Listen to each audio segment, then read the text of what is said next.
Asus baru aja ngeluarin smartphone gaming baru nih di Indonesia, ROG Phone 8. Yang paling murah harganya 10,9 juta. Dan yang paling mahalnya, ini tembus sampai 19,9 jutaan. Unit yang gua pakai sekarang, ini varian yang paling murah sebenarnya, 10,9 juta. Tapi menurut gua, ini worth it banget, ini kenceng banget buat nunjang kalian para gamer yang pengen mainin game AAA di Android di grafis rata kanan pada frame rate yang paling mantep.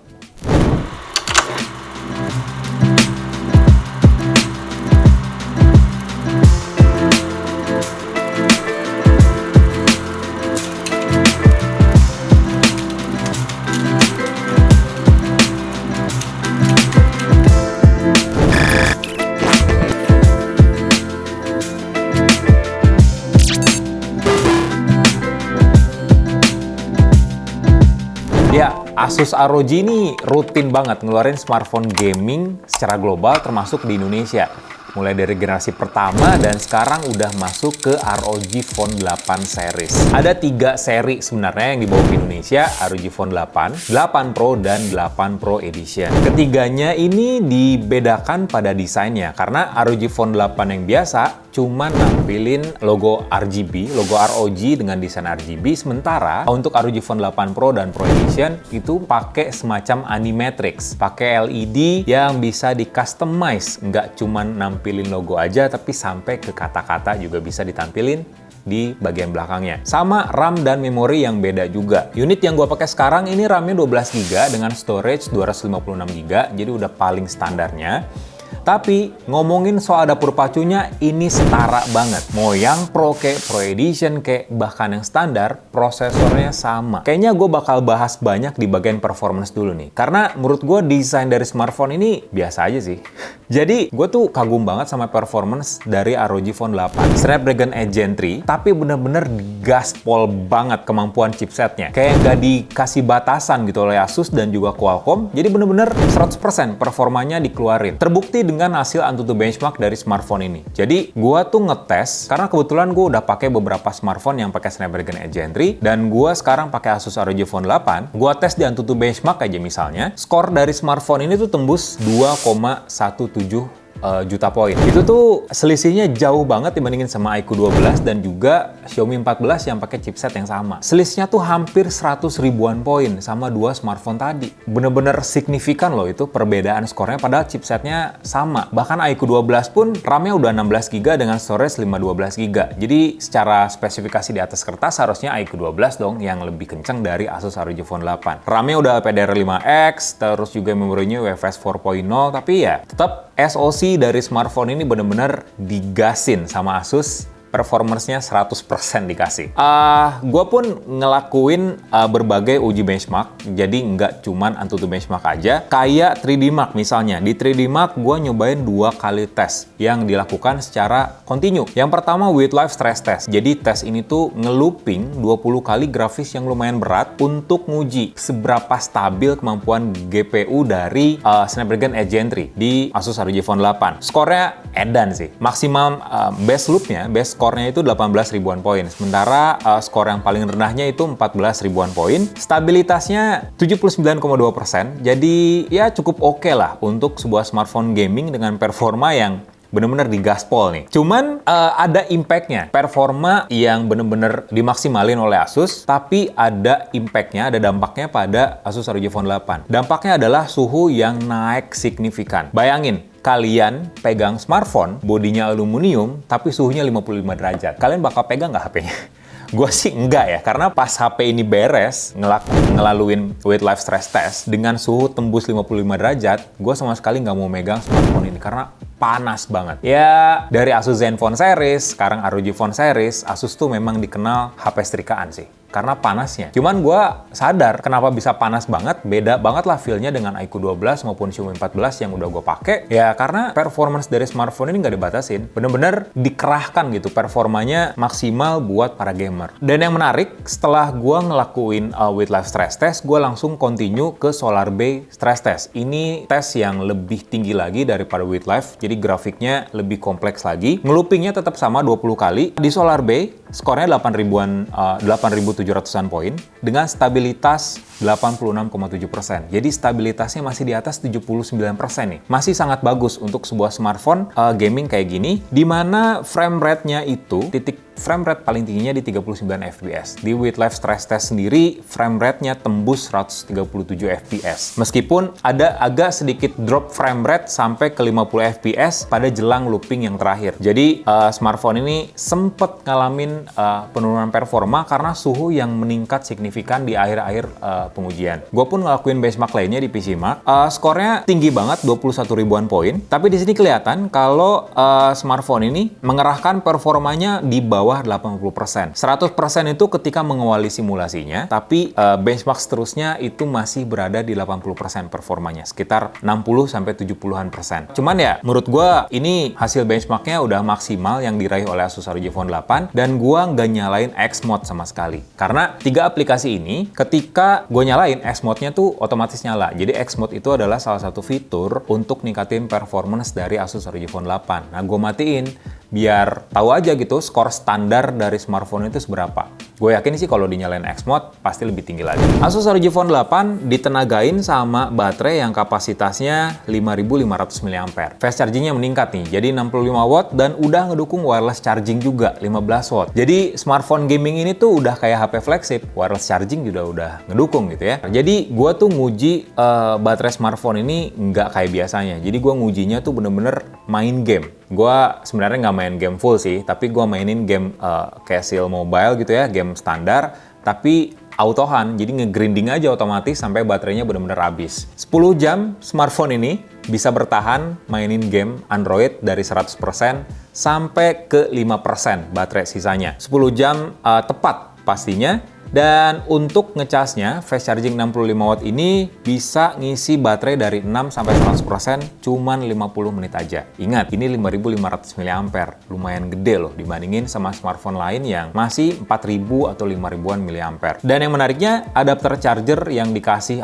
Asus di dalam paket pembelian ini udah support power delivery. Jadi kalian bisa ngecas laptop, bisa ngecas tablet dengan fast charging yang aktif. Jadi ya seenggaknya kalian bisa hidup efisien lah dengan bawa satu adapter charger yang kecil untuk ngecas banyak perangkat sekaligus. Jadi nggak usah ribet bawa charger laptop kayak charger TWS kayak charger tablet kayak, udah aja bawa satu. Secara performance smartphone ini bener-bener puas sih gua main game banyak di sini, ada Call of Duty Warzone, terus juga Genshin Impact juga nyobain, Mobile Legends ya nyobain juga.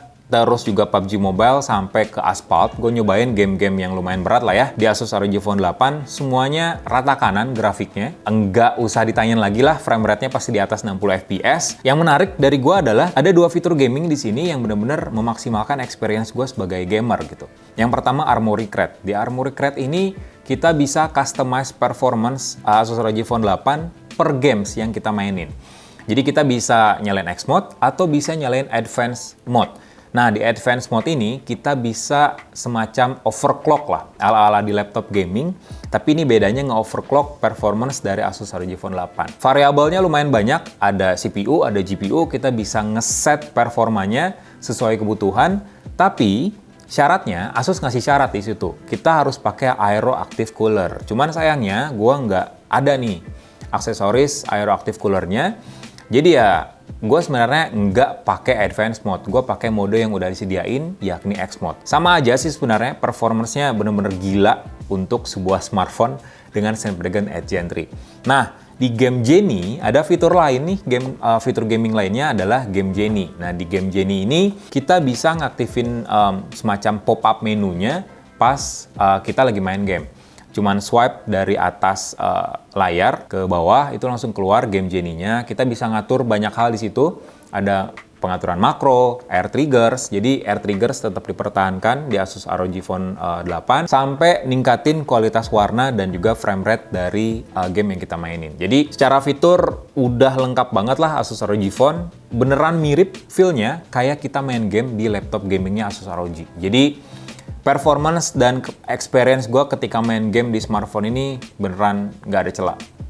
Perfect. Nah, kita bahas sekarang ke sektor lainnya. Yang menurut gue ini agak krusial sih untuk Asus ROG Phone 8 ya. Karena gue rasa desain smartphone gaming terbaiknya Asus itu di Asus ROG Phone pertama kedua, dan ketiga. Kesininya makin mainstream. Asus makin nggak berani bereksperimen ngedesain yang agak ekstrim gitu. Apalagi di Asus ROG Phone 8. Wah, ini mah udah kayak HP biasa nih. Ibarat kata kayak kayak Samsung Galaxy S24 Ultra ditambahin lampu RGB. Udah, kayak nggak ada yang spesial dari desain Asus ROG Phone 8 ini. Paling ya bentuk kameranya aja yang dibikin aneh. Sama yaitu ada logo RGB. Udah nggak ada lagi kayak garis-garis geometris yang ekstrim. Bentukan kamera yang mirip kayak pesawat alien gitu ya. Terus warna-warna yang lebih kayak eye-catching dan kelihatan gamer banget. Ini kayak HP mainstream aja dengan gimmick-gimmick ala HP gaming. Malah menurut gue masih kerenan Infinix GT 10 Pro daripada Asus ROG Phone 8. Karena Infinix GT 10 Pro tuh lebih beda aja dibandingin sama smartphone lainnya.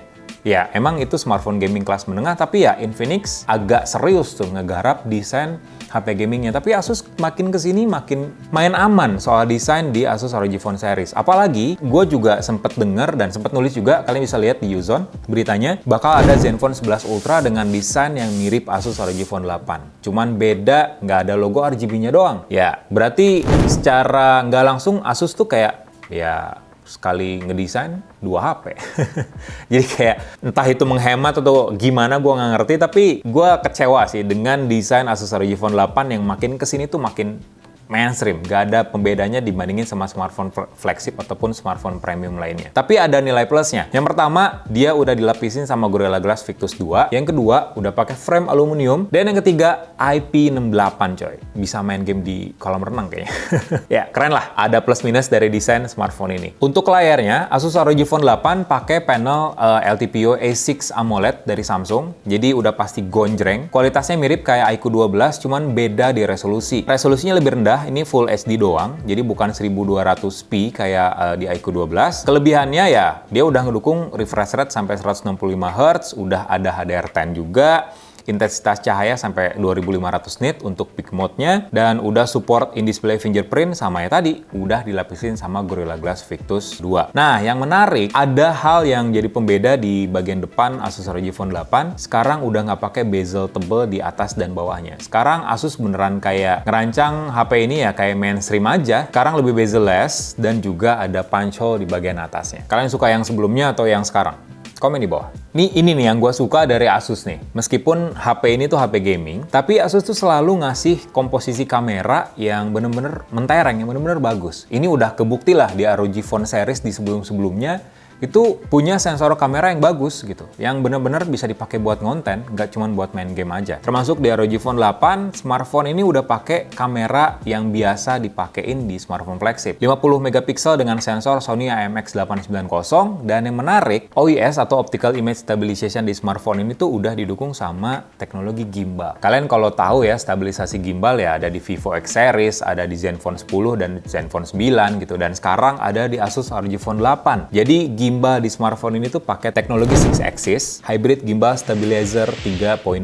Jadi secara fitur OIS-nya bakal lebih stabil dibandingin sama OIS pada smartphone umumnya. Untuk entah itu untuk merekam video di resolusi tertinggi sampai 4K, dan juga untuk ngambil foto malam, karena foto malam kan shutter speed-nya lebih lama ya. Jadi OIS penting banget buat ngejaga stabilisasi dari kamera. Terus juga disandingin sama kamera ultrawide 13 megapiksel dan kamera tele 32 megapiksel yang didukung OIS juga, sama kamera selfie 32 megapiksel.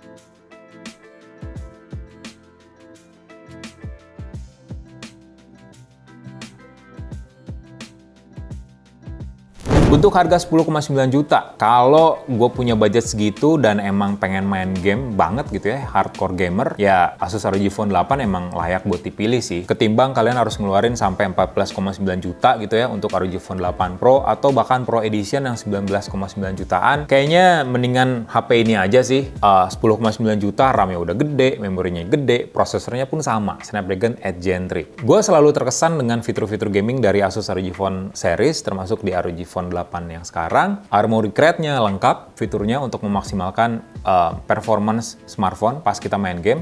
Game Genie-nya juga mumpuni untuk memaksimalin experience kita buat main game juga. Air triggers tetap ada dipertahanin di sini dengan respon yang enak. Jadi ibaratnya kita lagi main pakai joystick aja gitu, pakai R1 L1.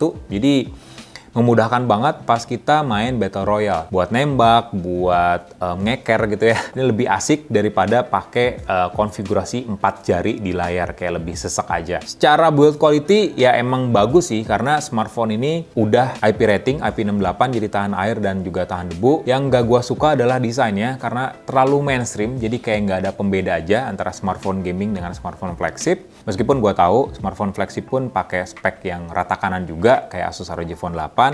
Layarnya bagus, gonjreng dengan LTPO A6 AMOLED buatan Samsung, warnanya bagus, detailnya juga vivid. Kamera sih yang kece karena kamera utama 50 megapiksel ini udah didukung sama gimbal. Jadi kalau kalian udah malas main game dan pengen konten gitu ya di YouTube ataupun di TikTok, IG Reels buat balikin modal beli HP ini, bisa banget. Ngedit pun lancar di sini karena pakai Snapdragon 8 Gen 3. Jadi 10,9 untuk smartphone gaming sebenarnya ROG Phone 8 paket lengkap. So itu aja sih review Asus ROG Phone 8. Thank you udah nonton. Like video ini, kasih komen, share juga jangan lupa, dan subscribe channel Zontek.